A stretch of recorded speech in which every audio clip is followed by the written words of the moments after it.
So ನಮಸ್ಕಾರ ವೀಕ್ಷಕರೇ, ಬೆಳಗಿನ ಶುಭೋದಯ ಅಂತ ಹೇಳ್ತಾ ನಾನು ಇವತ್ತಿನ ದಿನ ಒಂದು ಚೆಂಡು ಹೂವಿನ ಬಗ್ಗೆ ಪರಿಚಯ ಮಾಡಿಸೋದಕ್ಕೆ ಬಂದಿದ್ದೀನಿ. ಸೊ ನೋಡಿ, ಇದನ್ನು ಈಗ ಮೊಗ್ಗಾಗ್ತಾ ಇದೆ. ಈ ಮೊಗ್ಗೆ ಈ ಥರ ಹೂವಾಗಿ ಆಳೋದು.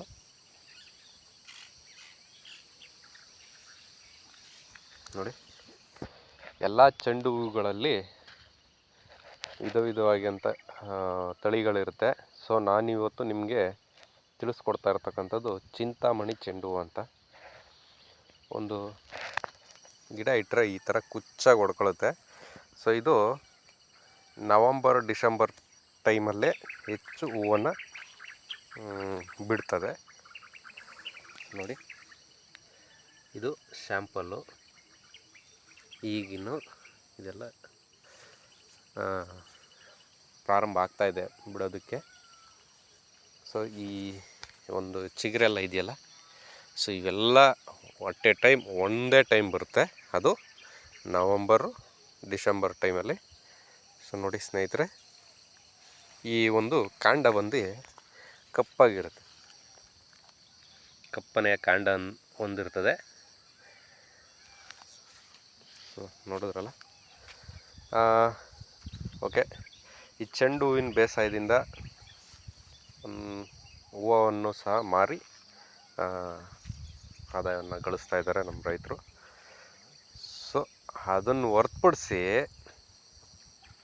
ಇದರಲ್ಲಿ ಏನಪ್ಪ ಔಷಧಿ ಗುಣ ಇದೆ ಅಂತಂದರೆ, ಸೊ ಒಂದು ಕರು ಹಾಕಿರ್ತದೆ, ಹಸು ಆಗಲಿ ಎಮ್ಮೆ ಆಗಲಿ ಕರು ಹಾಕಿರ್ತದೆ.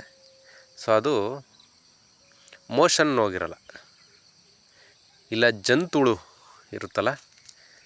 ಸೊ ಈ ಒಂದು ಸಸ್ಯದ ಎಲೆನ ಕಿತ್ಬಿಟ್ಟು ಅರೆದ್ಬಿಟ್ಟು ನುಣ್ಣಗೆ, ಸೊ ಅದರ ಒಂದು ರಸವನ್ನು ತಕ್ಕೊಂಡು ಗೊಟ್ಟ ಅಂತ ಬರ್ತದೆ, ಆ ಗೊಟ್ಟದಲ್ಲಿ ಹಾಕಿ ಆ ಕರುಗೆ ಹಾಕಿದ್ರೆ ಇಮ್ಮಿಡಿಯೇಟ್ ಒಂದು 5 ರಿಂದ 10 ಗಂಟೆ ಒಳಗಡೆ ಆ ಹೊಟ್ಟೆಯಲ್ಲಿರ್ತಕ್ಕಂಥ ಏನೇ ಜಂತುಗಳು ಆಗಲಿ ಎಷ್ಟೇ ಆಗಲಿ ಎಲ್ಲ ಹೊರಗಡೆ ಬರ್ತದೆ.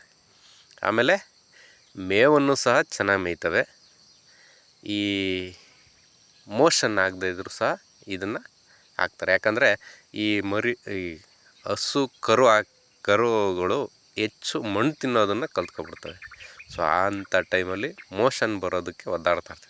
ಸೊ ಅಂಥ ಟೈಮಲ್ಲಿ ಈ ಒಂದು ಸೊಪ್ಪಿನ ಅರೆದ್ಬಿಟ್ಟು ಚೆನ್ನಾಗಿ ರಸವನ್ನು ಅದಕ್ಕೆ ಹಾಕ್ತಾರೆ ಕರುಗಳಿಗೆ. ಸೊ ಹಾಗಾಗಿ ಅದು ಮೋಷನ್ನು ಹೋಗುತ್ತೆ, ಜಂತುಳು ಇದ್ದರೂ ಸಹ ಹೋಗ್ತದೆ. ಆಮೇಲೆ ಚೆನ್ನಾಗಿ ಮೇವನ್ನು ತಿನ್ನುತ್ತೆ. ಸೊ ಇದು ಇದರ ಒಂದು ಔಷಧಿ ಗುಣ.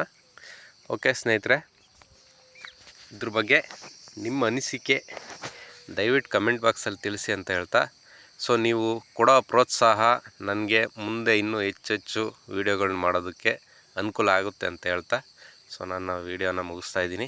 ನಮಸ್ಕಾರ.